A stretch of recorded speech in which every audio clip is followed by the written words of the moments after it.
आज का टॉपिक मेरा है Wheatstone bridge. Wheatstone bridge कहते हैं किसको?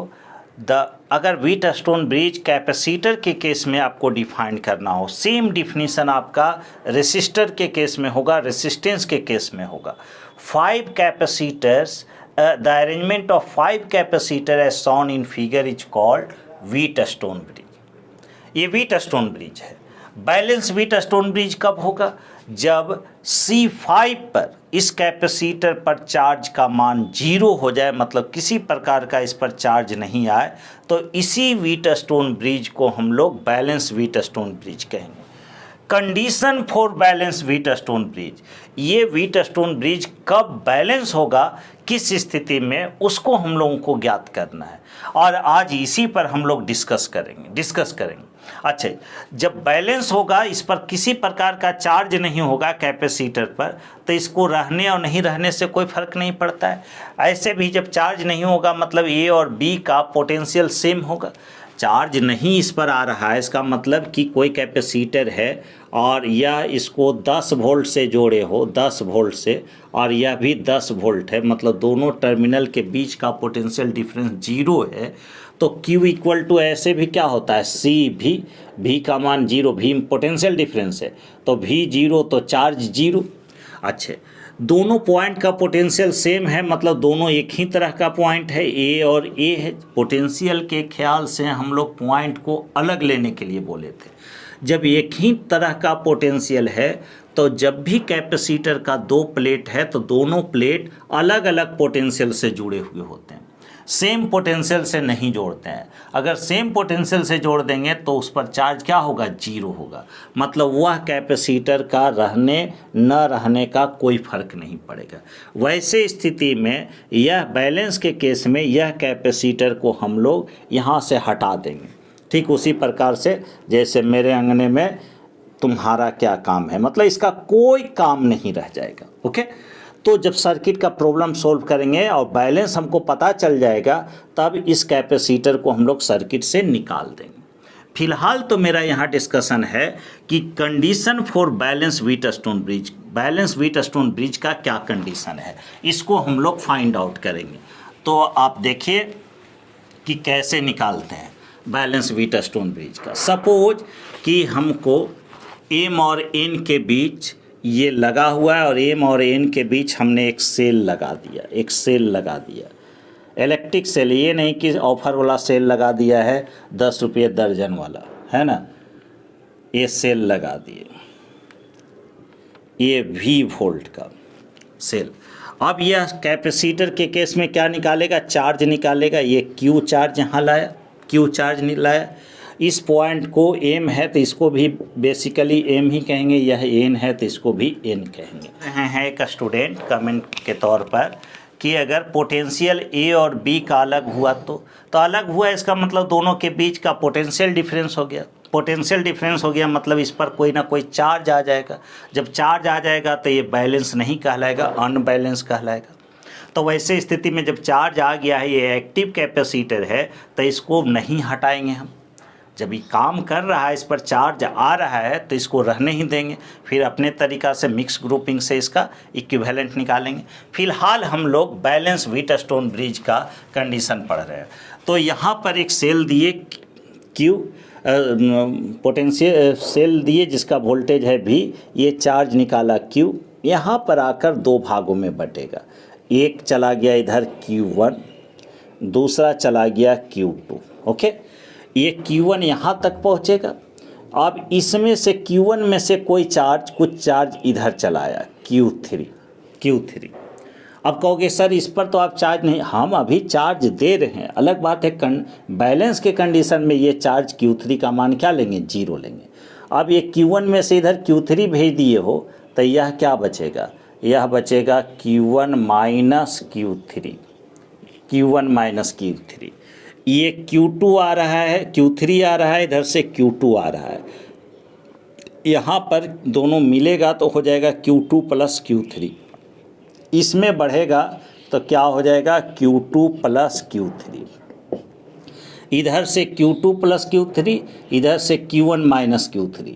जब दोनों इकट्ठा होगा तो Q3 कैंसिल होगा, Q1 प्लस Q2। जब Q से Q1 Q2 हुआ है तो Q1 Q2 से फिर फाइनली क्या होगा, Q होगा। बोलिए अगर चार्ज डिस्ट्रीब्यूशन में प्रॉब्लम है,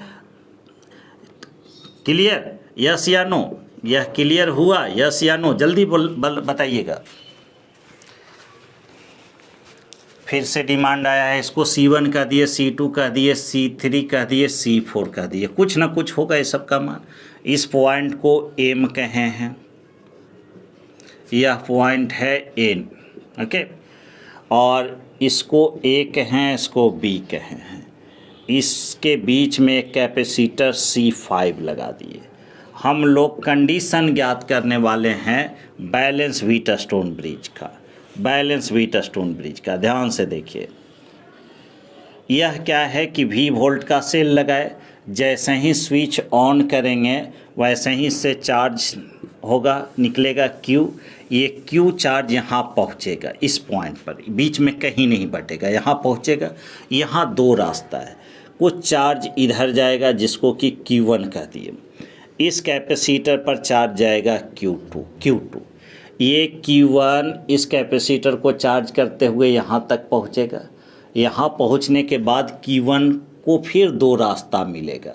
अगर Q1 में से कोई चार्ज इधर चला गया Q1 में से ही, तो इधर कितना बचा होगा, Q1 माइनस Q3, ओके। अच्छा, ये Q3 आ रहा है विद्यार्थी, इधर से Q2 आ रहा है, तो ये दोनों, ये Q2 और इधर से Q3 और इधर से Q2, दोनों जब यहाँ जमा होगा तो कितना हो जाएगा, Q2 प्लस Q3 होगा। अब ये दोनों जब यहाँ पर पहुँचेंगे, इधर से Q1 माइनस Q3, इधर से Q2 प्लस Q3, तो दोनों इकट्ठा होगा, मतलब जुटेगा। क्योंकि चार्ज स्केलर क्वांटिटी है, तो Q1 minus Q3 plus Q2 plus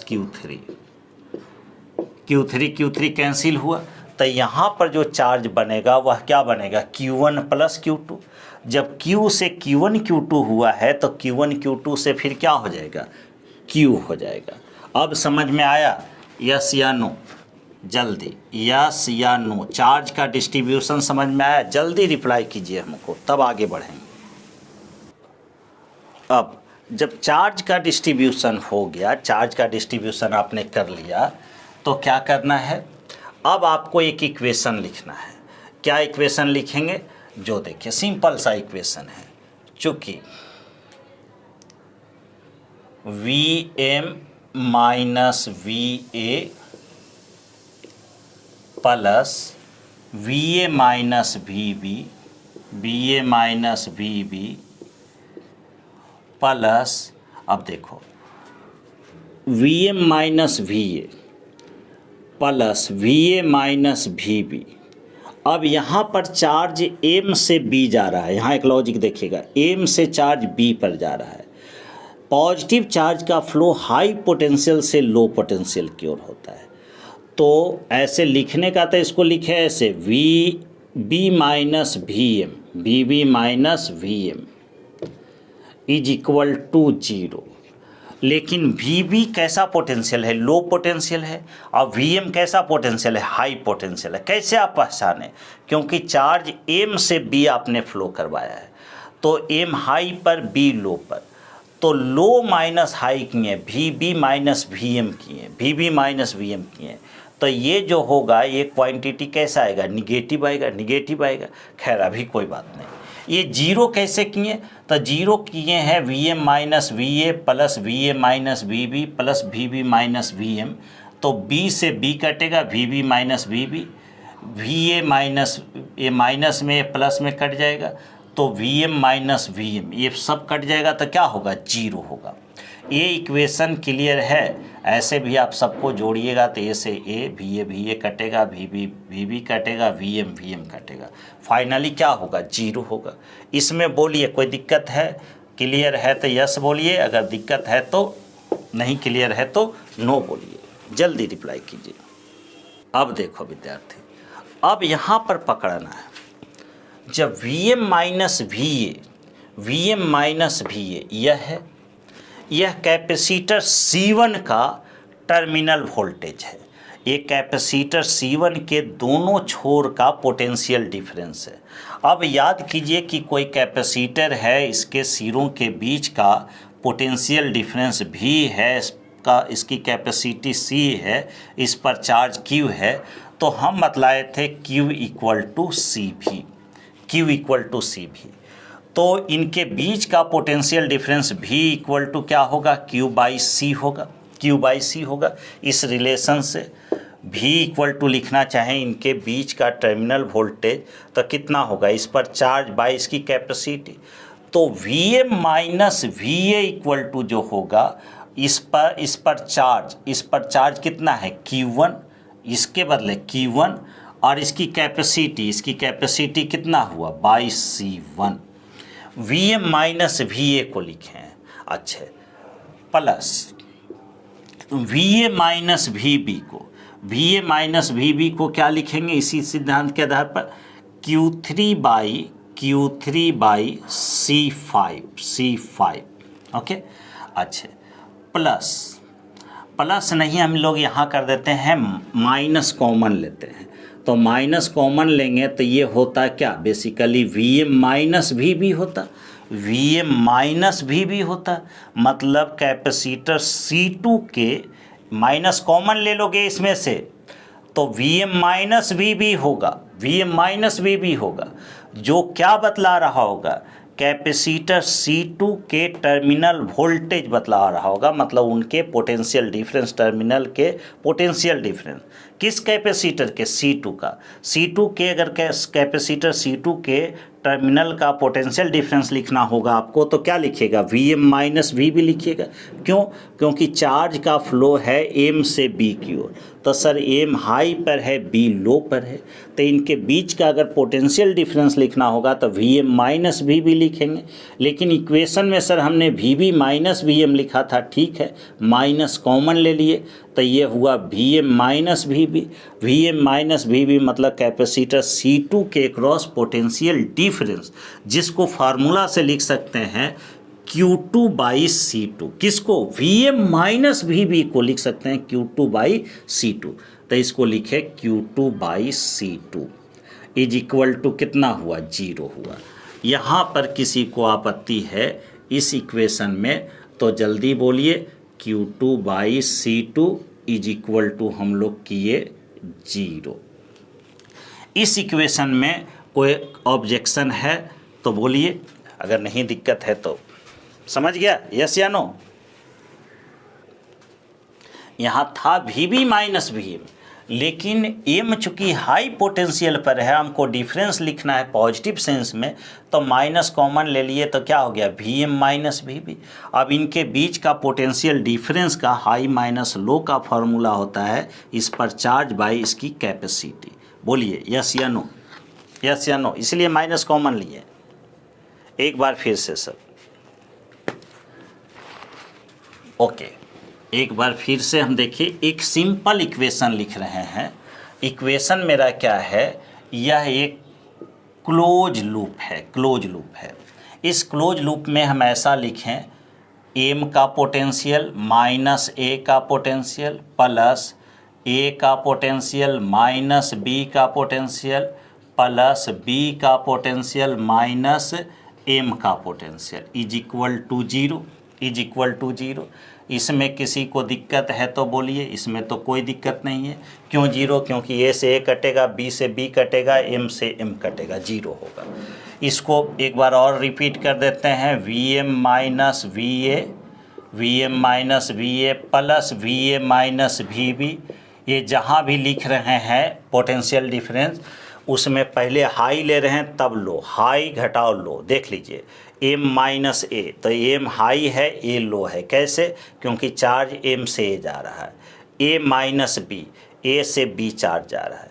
लेकिन यहाँ VB माइनस VM करेंगे और चार्ज M से B जा रहा है, हम घटा रहे हैं B से M, तो यह जो अंतर होगा VB माइनस VM कैसा आएगा, निगेटिव आएगा।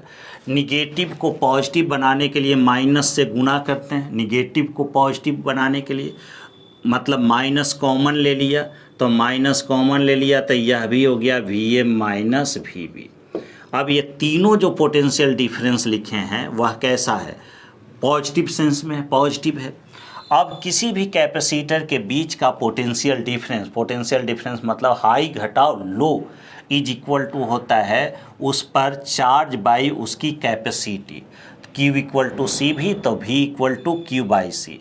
तो V A minus V A को क्या लिखे जी, Q1 बाई C1 इतना इक्वल टू क्या है, 0 है। सिर्फ माइनस इसमें से कॉमन लिए थे, इसकी कैपेसिटी C1 नीचे लिख देते हैं।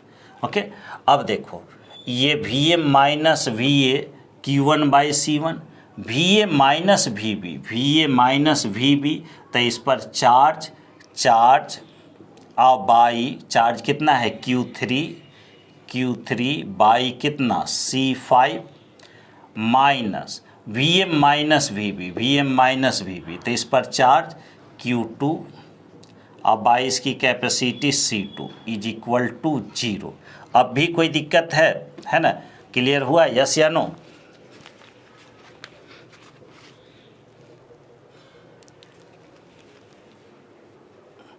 अब इसी में फॉर बैलेंस व्हीटस्टोन ब्रिज या फॉर बैलेंस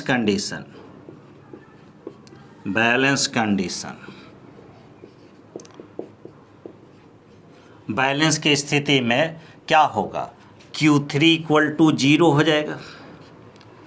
बैलेंस की स्थिति में हमने बताया था कि C5 पर किसी प्रकार का चार्ज नहीं आएगा, मतलब Q3 का मान क्या हो जाएगा, 0 हो जाएगा।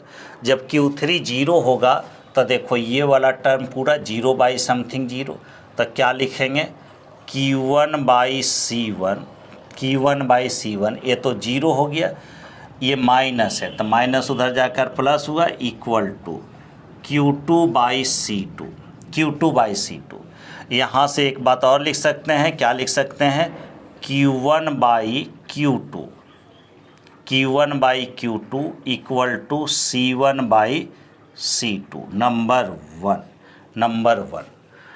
इसमें कोई आपत्ति है तो बोलिए कि बैलेंस कंडीशन में Q3 का मान 0 होगा। क्यों? क्योंकि बैलेंस व्हीटस्टोन ब्रिज में हमने बतलाया है कि यदि इस पर किसी प्रकार का चार्ज नहीं हो, कोई चार्ज नहीं C5 पर आए तो इसको बैलेंस व्हीटस्टोन ब्रिज कहेंगे। मतलब वैसे स्थिति में इसको हटा देंगे C5 को। तो बैलेंस कब होगा, जब Q3 का मान 0 होगा। बैलेंस के लिए यही Q3 का मान 0 किए तो यहाँ से एक रेशियो आया Q1 बाई Q2, यह किसके बराबर होना चाहिए, C1 बाई C2 के बराबर होना चाहिए। अभी काम नहीं समाप्त हुआ है। अब जो है क्लोज लूप, एक बंद लूप और दिख रहा है, AN, इस पॉइंट को N कहेंगे, ANBA। Now in close loop, इसको मिटा दें या लिख रहे हैं, लिखिए जल्दी। एक लूप और दिख रहा है, बंद लूप, ANBA। तो इसमें भी इसी टाइप का इक्वेशन लिखेंगे। किधर थोड़ा सा जगह ले लेते हैं हम लोग। Now in close loop ANBA,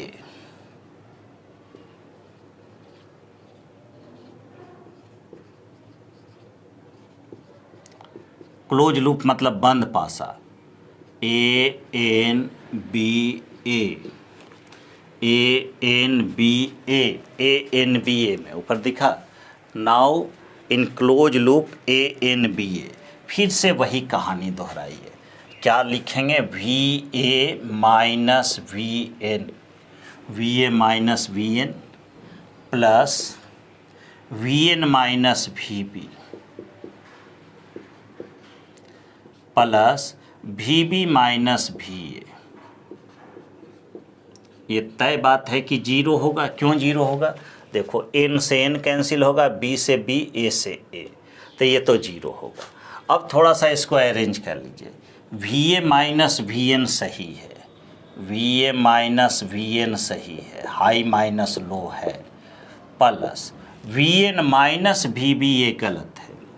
VN minus VB नहीं होना चाहिए, VB माइनस VN होना चाहिए। ये इक्वेशन सही है लेकिन मेरा जो कंसेप्ट है उसके अनुसार से गलत है। तो Vn माइनस Vb है, लेकिन होना चाहिए Vb माइनस Vn। क्यों? क्योंकि B हाई है, तब न इस पर से इधर चार्ज जा रहा है। तो Vb माइनस Vn करने के लिए यहाँ माइनस कॉमन ले लेते हैं, तो ये भी हो गया सही। Vb माइनस Vn, हमने हाई घटाओ लो लिख दिया। ये भी सही नहीं, ये है Vb minus Va, Vb minus Va, जबकि चार्ज आ रहा है A से B। तो ये A हाई पोटेंशियल पर है, B लो पर है, तो हाई माइनस लो करने के लिए माइनस कॉमन ले लिए, तो यह भी हो गया Va minus Vb is equal to लिख दिए 0, इज इक्वल टू 0। समझोगे यहाँ 0 है। अब Va माइनस Vn को क्या लिखेंगे? Q1 minus Q3 by C3। क्यों? क्योंकि किसी भी पैरेलल प्लेट कैपेसिटर में उसके सिरों के बीच का पोटेंशियल डिफरेंस उस पर चार्ज बाई उसकी कैपेसिटी होती है। तो यहाँ लिखेंगे Q1 minus Q3 by C3 minus Vb minus Vn को मतलब इस कैपेसिटर के टर्मिनल के बीच का पोटेंशियल डिफरेंस। तो इस पर चार्ज कितना जमा हुआ होगा? Q2 प्लस Q3 अब बाई इसकी कैपेसिटी हो गई C4। अब देखो तो Va माइनस Vb लिखना है। Va माइनस Vb क्या होगा? माइनस Q3 बाई कितना? C5 इज इक्वल टू क्या होगा? इज इक्वल टू 0 होगा, is equal to 0। Okay, is equal to 0। अब देखो तो चलो डायग्राम पूरा हम शिफ्ट उधर कर देते हैं।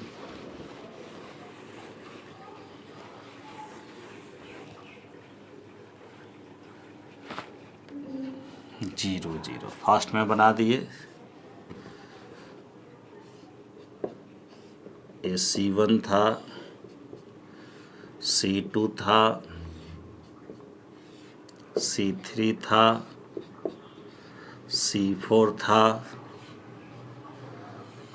C5 था, VM N A B, charge Q, Q1, Q2, Q3, Q1 minus Q3 और इधर Q2 न, Q2 प्लस Q3, ऐसा ही कुछ। फिर से इधर क्या हो गया था? Q हो गया था। चलिए रफ डायग्राम बना दिए।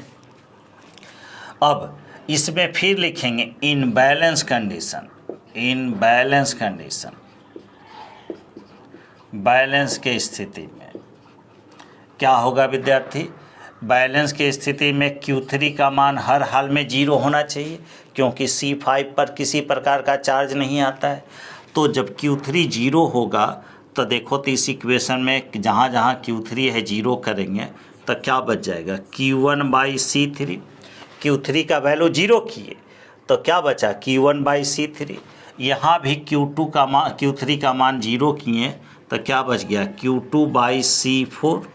ये Q3 0 by something 0 equal to कितना था पहले से? इक्वल टू 0 है।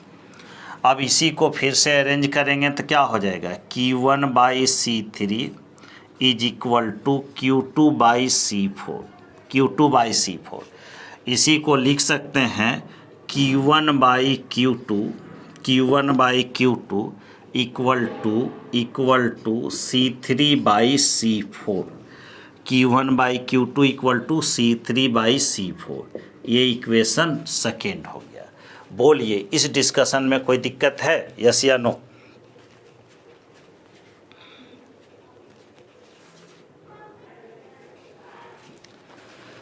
तो फ्रॉम फर्स्ट एंड सेकेंड दोनों इक्वेशन को जब आप देखिएगा तो दोनों का LHS सेम है।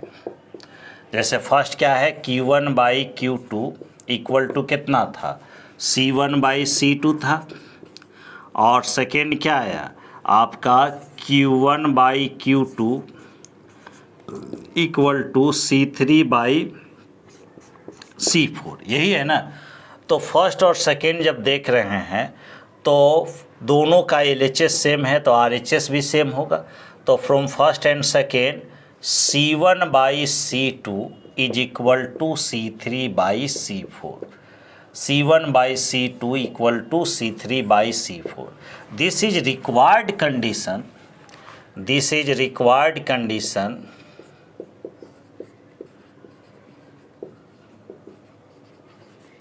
Condition for balance Wheatstone bridge. किस बात के लिए? Condition for balance Wheatstone bridge. यही आवश्यक शर्त है आपका संतुलित व्हीटस्टोन ब्रिज के लिए।